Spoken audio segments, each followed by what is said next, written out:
The woman who has accused Supreme Court nominee Brett Kavanaugh of sexual assault has been forced out of her home due to death threats, her lawyers said Tuesday. Christine Blasey Ford's lawyers told Senate Judiciary Committee Chairman Chuck Grassley, Republican of Iowa, in a letter that the Palo Alto University professor has been effectively forced into hiding over violent messages targeting her and her family. In the 36 hours since her name became public, Dr. Ford has received a stunning amount of support from her community and from fellow citizens across our country. At the same time, however, her worst fears have materialized, her lawyers wrote in a letter.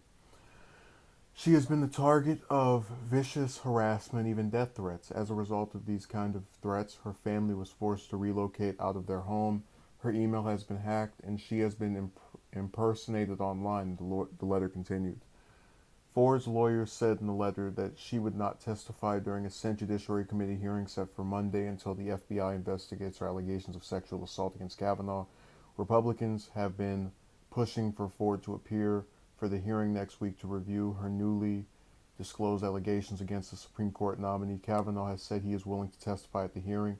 When Dr. Ford's life was being turned upside down, you and your staff scheduled a public hearing for her to testify at the same table as Judge Kavanaugh in front of 24 U.S. senators on national television to relieve this traumatic and harrowing incident, Ford's lawyers told Grassley.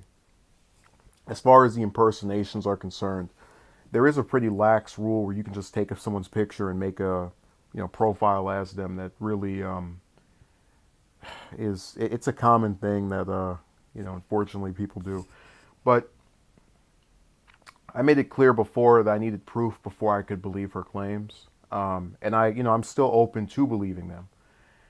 But at the same time, I completely condemn the idea of going after someone for merely being known as the person who is accusing, enter public official or public figure's name here.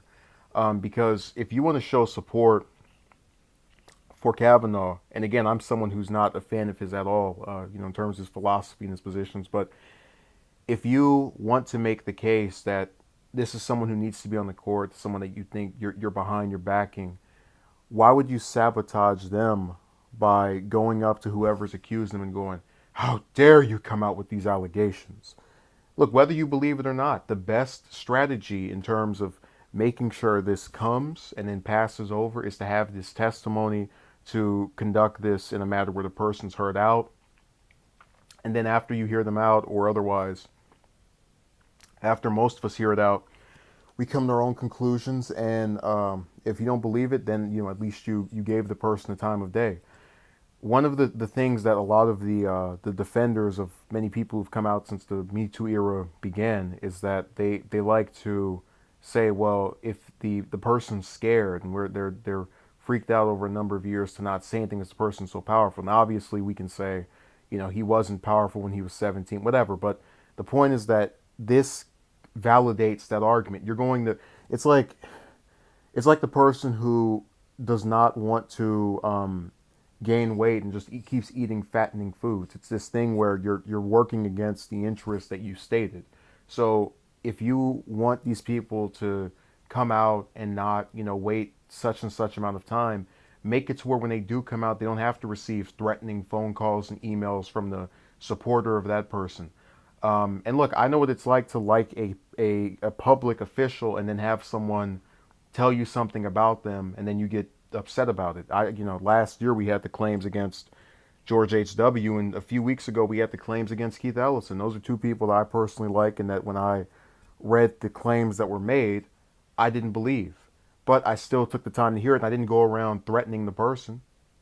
So it's just this thing that I think people need to stop getting so caught up in their rage to where they just go and act insane over a computer and just over technology. If you want to express your disdain with her conduct, do it to yourself or do it within your own little private quarters, and just let it blow over. Let this come, and if it's true, it will stick whether you got mad at her or not. But you're not doing Kavanaugh any good. You're not doing yourself any good. A lot of people have actually been visited by officers for making threats toward public officials. So it's just a dangerous practice that doesn't benefit anybody.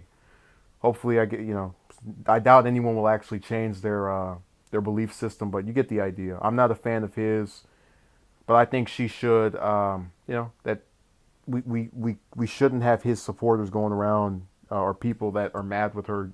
Validating that fear that her lawyers are saying she had. So thank you.